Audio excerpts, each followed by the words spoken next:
Bu günlər isə bizim istəyimiz mövzu bütçələmə və onun planlanmasıdır. Bütçələmə ümumiyyətlə əksər platformalar olduğu üzrə həm günlük bizim də seçimimiz, həm də ki lifetime olaraq, yəni hər hansı bir aralıq ərzində olan bütçələmə seçə bilərik. Daily budget, yəni gündəlik bir bütçə təyin edirik. Ümumiyyətlə TikTokun verdiyi limitlər $20-dır. Yəni günlük ən azı $20 büdcə təyin etməlisiniz.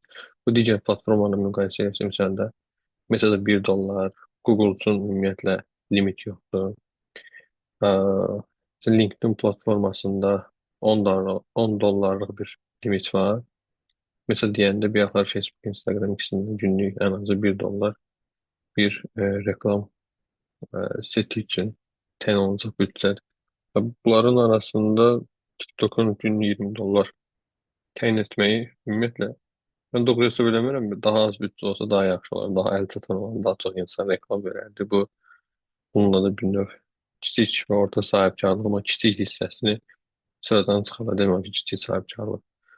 Buradan yox, yəni Boost üzərindən daha az büdcə ilə ümumiyyətlə reklam verə biləcəkləri üçün o zaman bu platformanı işlətməzlər. Düşünürəm ki, bu büdcə də yavaş-yavaş növbəti mərhələlərdə daha da aşağı çəkilə bilər. İndi gündəlik bütçə nə zaman seçəcəksiniz, lifetime nə zaman seçəcəksiniz?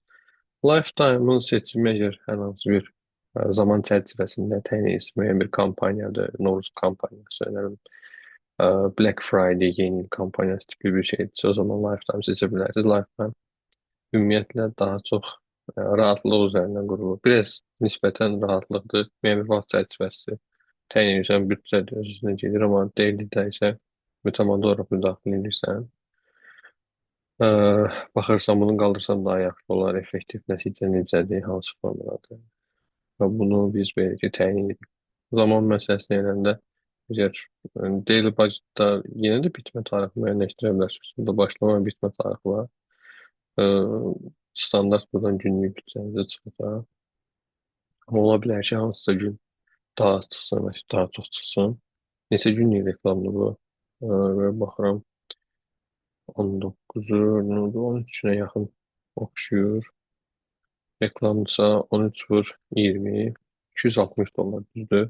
Amma bəzi günlər ola bilər ki, $25 xərc etsin, bəzi günlər də ki, $15 xərc etsin, amma həmin o periodun sonunda sizdən çıxacaq məbləğ dəyişməz olaraq qalacaq. Yəni istəsəz buradan lifetime-da seçə bilərsiniz. Orada isə artıq ümumi büdcəni qeyd edəcəksiniz. Günlük büdcəniz $20-dan az olmamaq şərti ilə bu formada istifadə edə bilərsiniz. Bir de burada önemli olan nüans reklamın getmə tarixləridir. Bəzi produktlar olur ki, bunlar axşam saatdan göstərsək daha yaxşı olar. Bəzi produktlar var ki, xeyr, yəni, bunun üçün hər hansı bir spesifik vaxt yoxdur. Məsələn, bir dənə misal deyəcəm burada. Bir də bunu açaq siz platformanı. Buradan görsəniz üzrə bu həftənin günləri, bu həftə isə saatları görürük ki, hansı saatlarda 23:59 artıq bütün müntəzədən sıfıra başlayır. Soruşabilirsə 24 niyə yox deyə. İndən cavablandırar. Buradan istədiyiniz vaxt seçə bilərsiniz. Məsələn, ekzotik meyvələr ümumiyyətlə insanların, daha çox hamilə xanımların ə, belə deyək ki, istədiyi meyvələr olur. Bu ekzotik meyvələr bunlar daha çox ümumiyyətlə hamilə olduğu müəyyən bir ə, vaxtdan sonra müəyyən bir dövründə daha çox bunu onların belə deyək, əslində emosionallıq daha çox artır hormonlardan asılı olaraq. Bu da daha çox axşam saatlarında daha yuxarı qalxır. Və axşam saatlarının yuxarı olduğu üçün onların həyat yoldaşları da o həmin evləri tapmaq məcburiyyətində ola bilərlər. Siz həmin hamilə xanımları hədəfləmək istəyirsinizsə, axşam saatlarını hədəfləsəniz, məsələn, daha yaxşı effektiv nəticə əldə edərsiniz. Onun üçün tutalım ki, bizə uyğun saatlar, həftə içi bütün günlər buradan seçirik. Eyni vərddə bazar günlər. Yəni bu formada biz seçsək vaxtı düşünürəm ki, məsələn, sırf həmin məhsullarda yaxşı reklam nəticəsi əldə edə bilərik. İminli həmin spesifik auditoriyadan gəlsə. Və bunun kimi çoxdur nüanslar, hansı ki, müxtəlif zaman çərçivəsində daha effektiv nəticə verir. Bir gün orta yemək üçün ola bilər, məsələn, reklam edirsə. Amma unutmaq lazım deyil ki, ümumiyyətlə TikTok platforması push strategiyası üzərinə qurulub. Yəni reklam görüntülənir, görüntüləndiyi üzrə sizdən ödəniş çıxır.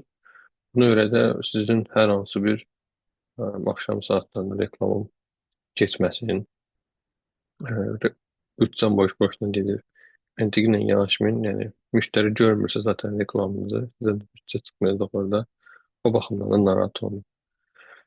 Okey. Amma əksər hallarda ümumiyyətlə məsləhət görməzdim ki, axşam saatlarında reklamınızı dayandırasınız. Ümumiyyətlə reklamı tez-tez dayandırıb təzədən açmaq ümumi effektivliyi aşağı salır hər dəfə. Ümumiyyətlə learning prosesini təzədən başlamağını, o da ki bir müddət çəkir, buna da daha çox xərclər çıxır. Təzədən başlayır, sonra təzədən dayanır, başlayır, o da ki mənfi təsir göstərir, çalışmınca etməyəsiniz. Amma spesifik bir yaxşı saydığım kimi case'lər varsa, o zaman artıq öncədən təyin edirsiniz ki, bu zaman edəcək, özü avtomatik olaraq dayandırır, bərpa eləyir. O bizim manual olaraq dayandırmamızla burada zaman çərçivəsində reklamın keçməməyi eyni deyil. O zaman təzədən yəni bu sistem üzərindən olduğu zaman hər hansı bir learning prosesi təzədən başlar, amma biz eləyəndə isə learning prosesi təzədən başlaya bilər.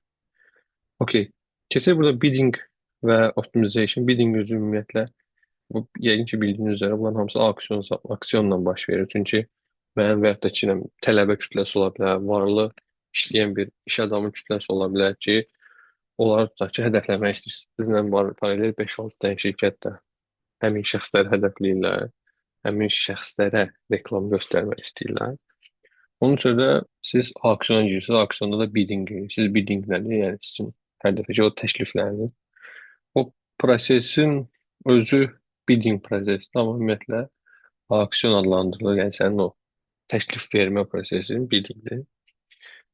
Kim daha çox rəqəmi təklif edirsə, onun da reklamları daha yuxarılarda görsən. Çünki insanlar scroll edib aşağı düşməyi. Çünki videoda birinci çıxan reklamı görsənməksə əsas bizim istəyimizdir. Bu da optimization goal. Bu da yəni seçdiyimiz trafik reklamı seçmişik ya. Trafik reklamına uyğun olaraq bizə bunu təklif edir. Optimization goal. Yəni sən nəyə fokuslanmaq istəyirsən ümumiyyətlə? Sənin məqsədin nədir? Klikmi almaq istəyirsən? Trafik nədir? Sayt var və şimdi bu platformanın içərisindən başqa bir yerə müştərini aparmaqdan gedir söhbət. Bu da klik üzərinə reklam qura bilərik və ya da ki landing page view üzərindən qura bilərik reklamlarımızı. Landing page view ilə klikin nə fərqi var? Reklamda biri var saytımıza aparacaqsınız və reklama klikləsin. Məqsəd ümumiyyətlə platformu onu klikləmək üzərindən qurub. Yəni platforma çox da maraqlı deyil ki, bu adam getdi saytı gördü, necə oldu, onun içərisində nə var idi, tam şəkildə sayt yükləndirmi, yoxsa test çıxdı mı orada. Landing page view isə daha çox belə deyək də daha çox fokuslanır ki, sizin bir növ saytı gedib açasınız, tam şəkildə ekrandakı yəni məlumatların hamısı load olunsun. Bundan sonra artıq bir dənə qeyd olunur ki, bəli, adam landing page view həyata keçirdi.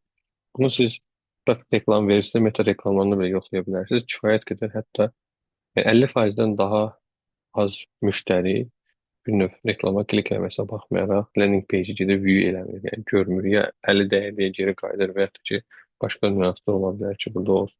Bir də burada trafikdən içərisində, yəni goal star-da, yəni məqsədlərimizdə engage session var ki, engagement-də burada hər hansı bir post çıxıbsa, ümumiyyətlə bu trafik reklamı olsa belə ora like gələ bilər və ya da ki, hər hansı bir interaction gələ bilər ki, engage ola bilər müştərilərimiz.